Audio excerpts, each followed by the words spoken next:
Film Korea berjudul Anyone Anywhere menceritakan tentang perundungan yang terjadi di sekolah. Berawal dari siswa berbadan keker bernama Jung Eun-ho tengah diinterogasi oleh polisi karena ialah yang terakhir dihubungi oleh temannya yang bernama Kim Min-jo.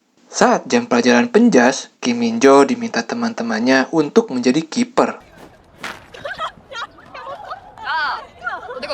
Semua pemain bergantian menendang bola ke dalam gawang. Setelah itu, Jung Eun-ho dipanggil oleh wali kelasnya yang memberitahu bahwa Jung Eun-ho tidak bisa masuk ke kampus populer. Karena nilainya jelek, wali kelas menyuruh Jung Eun-ho untuk belajar dari buku yang diberikannya. Setelah itu, ia pun pergi ke kelasnya. Di dalam kelas, Jung Eun-ho menemukan catatan kecil yang menyuruhnya untuk membuka loker. Di dalam loker, ia melihat tas bingkisan yang berisi baju olahraga. Kebetulan di handphonenya mendapatkan pesan untuk mengantar bingkisan itu ke toilet lantai 3. Tak lama, ia membuka handphonenya lagi dan melihat rekaman Kang Min-jo tengah dibully oleh Se Geng-eun, Jo Hye-yeon, dan Bae Ji-hoon.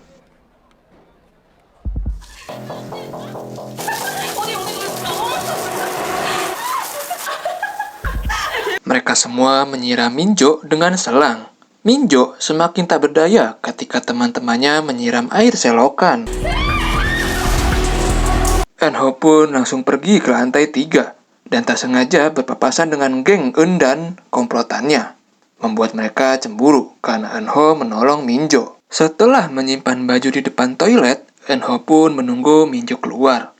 Setelah itu, ia memanggilnya untuk menanyakan kejadian yang sebenarnya. Tapi di sini, Min-jo merasa ketakutan. Ia hanya mengucapkan terima kasih.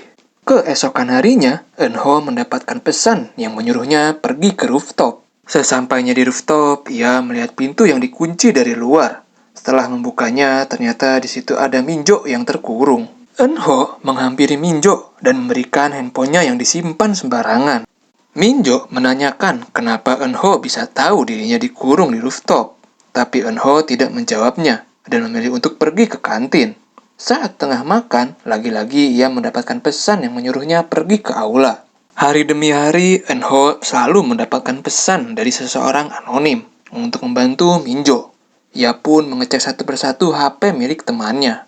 Karena sudah merasa risih, Eun-ho akhirnya membalas pesan untuk menanyakan, "Siapa kamu?" Tapi hingga keesokan harinya, pesan itu tidak dijawab. Lalu, Pak Guru datang, menyuruh semua siswanya mengumpulkan HP karena akan diadakan ulangan dadakan. Eun-ho mengumpulkan HP-nya, dan pesan dari orang anonim membuatnya jadi terbayang-bayang rasa penasaran yang mengganggu konsentrasinya. Setelah mengerjakan ulangan, Eun-ho menemui wali kelas. Wali kelas menanyakan kenapa Eun-ho terlihat seperti murung dan tertekan, tapi Eun-ho hanya menjawab kalau itu bukan masalah apa-apa. Ia pun kembali ke kelas untuk membagikan HP milik teman-temannya. Di perjalanan, ia menepi ke ruangan lain untuk mengecek dan menyalakan satu persatu HP temannya dan mengirimkan pesan untuk mencari pemilik pesan anonim itu. Dan didapatlah salah satu handphone yang berbunyi. HP itu milik Gang Eun.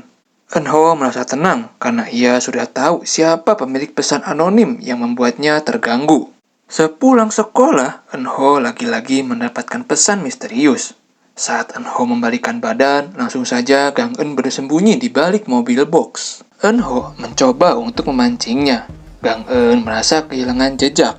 Ia pun kaget saat Eun-ho menarik tasnya. Eun-ho menanyakan alasan Gang Eun selalu mengirimkan pesan untuk menolong Min-jo, padahal ia sendiri selalu membulinya. Eun-ho meminta agar Gang Eun tidak mengirimkan pesan lagi, karena itu sangat mengganggu. Eun-ho bahkan mengancam jika Gang Eun mengirimkan pesan lagi, Eun-ho akan membocorkan semua rahasia di hadapan semua teman-temannya. Malam harinya, Gang Eun tengah melihat galeri di HP-nya, dan ibunya datang memberikan tiket konser. Sang ibu menanyakan perkembangan sekolahnya. Gang Eun menjawab kalau akhir-akhir ini tidak ada masalah apa-apa. Keesokan harinya, saat Min-jo membuka loker mengambil baju olahraga, bajunya malah diambil oleh temannya yang bernama Heon, yang beralasan baju penjasnya ketinggalan di rumah. Saat jam pelajaran penjas, Pak Guru memanggil satu persatu muridnya, tapi Min-jo tidak ada. Pak Guru menanyakan keberadaan Min-jo. Temannya menjawab kalau Minju berada di OKS dan ia sering sakit-sakitan. Saat pembelajaran penjas berlangsung, Gang Eun menghampiri Eun-ho yang tengah minum. Ia menyemprotkan keran di sampingnya dan menanyakan kenapa Eun-ho tidak mengatakan apa yang sebenarnya terjadi, padahal ia sendiri melihat Minjo selalu dibully. Eun-ho menjawab kalau pembulian ini bukan urusannya. Lagi pula, Minju tidak pernah meminta bantuan. Setelah itu, Eun-ho pun pergi. Gang Eun bingung, ke siapa lagi ia harus minta pertolongan untuk membantu Minjo yang selalu dibully. Malam harinya, Gang Eun pergi ke konser. Tak sengaja ia bertemu dengan Minjo. Mereka berdua saling bertatapan. Minjo memilih untuk mencari kursi lain. Tapi Gang Eun menariknya, menyuruh Minjo untuk duduk di dekatnya, karena ia akan pergi dari ruangan konser. Gang Eun langsung pergi ke atas jembatan untuk mendengarkan lagu. Ia kaget saat Minjo datang dan mengambil headsetnya.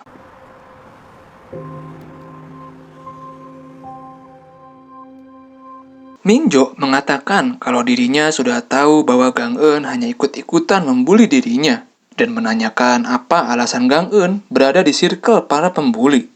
Belum sempat menjawab, Gang Eun tiba-tiba mendapatkan telepon dari Heon. Minjo menyuruh untuk mengangkatnya karena ia akan pergi menonton konser piano babak kedua. Ternyata Heon mengajaknya untuk bertemu membeli kacamata yang lucu-lucu. Lalu, Heon harus keluar mengangkat telepon dari pacarnya. Setelah itu, Heon melihat dua orang yang menggunakan seragam sekolah lain tengah membicarakan Gang Eun. Dua orang itu membicarakan Gang Eun yang dibuang dari sekolah lamanya karena menjadi korban bully. 맞다니까? 진짜 많네? 따주제 이런.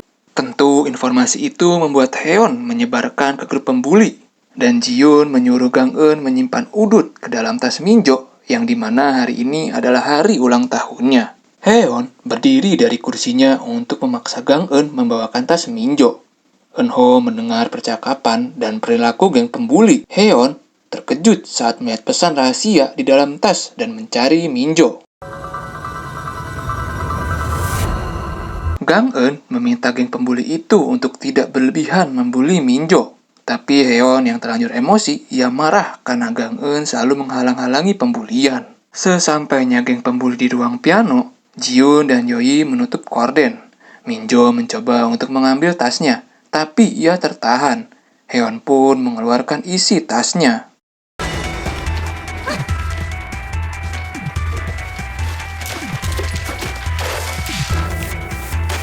Gang Eun terus mengirimi pesan ke Eun-ho yang tengah ulangan. Ternyata kertas rahasia itu berisi laporan kekerasan sekolah. Heon merobekinya di depan mata Minjo. Melihat ruangan piano yang sepi dan tempat favorit Minjo, para geng pembuli itu langsung menyeretnya untuk membuli. Gang Eun yang panik, ia malah menelpon Eun-ho yang membuat Eun-ho tidak fokus dan kesal. Heon menurunkan penutup piano yang membuat jari Minjo terjepit. Gang Eun yang merasa khawatir, ia membuka pintu.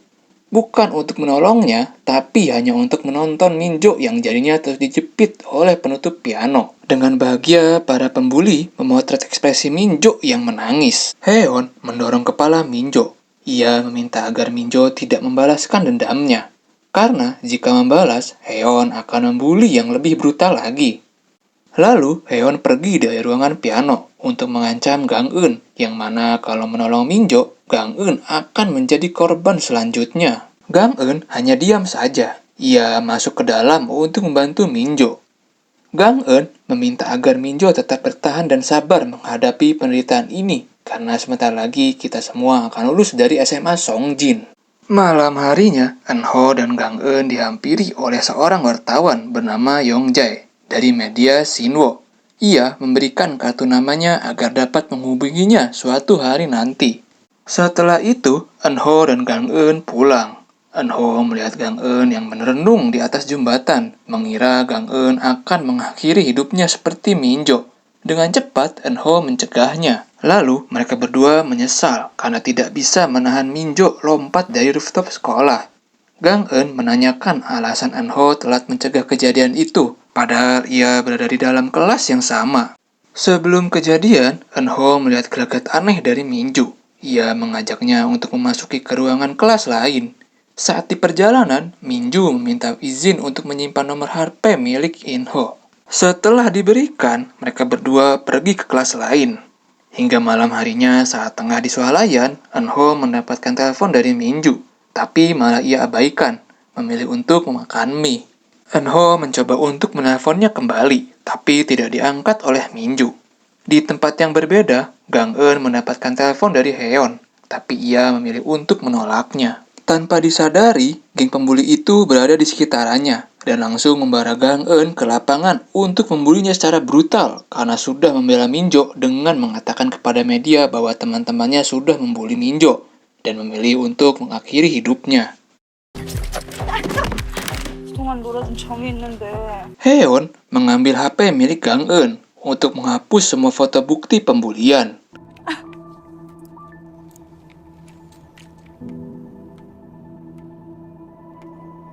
Keesokan harinya saat di kelas, Eunho melihat leher Gang Eun yang berwarna merah, tapi ia menganggap bekas di lehernya bukan masalah apa-apa. Eunho mengejar Gang Eun untuk menanyakan kembali bekas cekikan di lehernya. Gang Eun menjawab kalau ini bukan masalah apa-apa. Pergilah. Lalu, Gang Eun menelpon Yong Jae untuk menceritakan kasus pembulian di sekolahnya. Sayangnya, ia tidak mempunyai bukti yang kuat.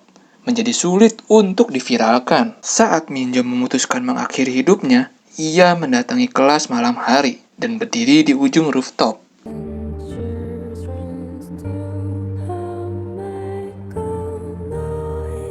Keesokan harinya, Eunho mendatangi tempat peristirahatan terakhir Minjo. Sepulang dari sana, Gang Eun melihat Eunho yang tengah bersedih di taman. Eunho mengatakan saat dirinya berada di kantor polisi menyesali karena tidak mengangkat telepon dari Minjo. Padahal ia sendiri tahu bahwa Minjo membutuhkan pertolongan dan memilih mengabaikan pesannya berhari-hari. Karena sikapnya yang tidak peduli membuat temannya itu meninggoy. Gang Eun memberitahu kalau dirinya selalu mengirimkan pesan bantuan tidak hanya ke Jungho, tapi mengirimkannya ke teman-temannya yang lain. Keesokan harinya, saat Heon masuk kelas, ia cemberut karena kejadian Minju. Pihak konseling memberikan survei kepada semua temannya untuk menilai para geng pembuli. Tapi, tiba-tiba Ji-yoon melihat berita soal kematian Minjo. Geng pembuli terkaget-kaget, karena di dalam berita itu terdapat rekaman saat Minjo tengah dibuli oleh mereka. Semua temannya langsung melihat dan melirik ke arah Heon. Lama Eunho dan Gang Eun memasuki kelas. Geng pembuli langsung menganggap kalau mereka berdua lah yang memviralkan berita Minjo. Heon langsung berdiri dan memukul mejanya untuk menampar Gang Eun. 야, 서강은. Akibat tamparan itu, wajah Gang Eun berdarah dan langsung dibawa ke UKS. Eunho datang. Gang Eun langsung berterima kasih karena Eunho sudah menjadi saksi dari kasus Minjo. Sepulang sekolah, Eunho menyalakan rekaman suara dari Minjo sebelum ia mengakhiri hidupnya. 은호야 안녕. 나 강민주. Isi rekaman itu tentang Minjo yang berterima kasih karena Eunho selalu membantu saat dirinya menderita.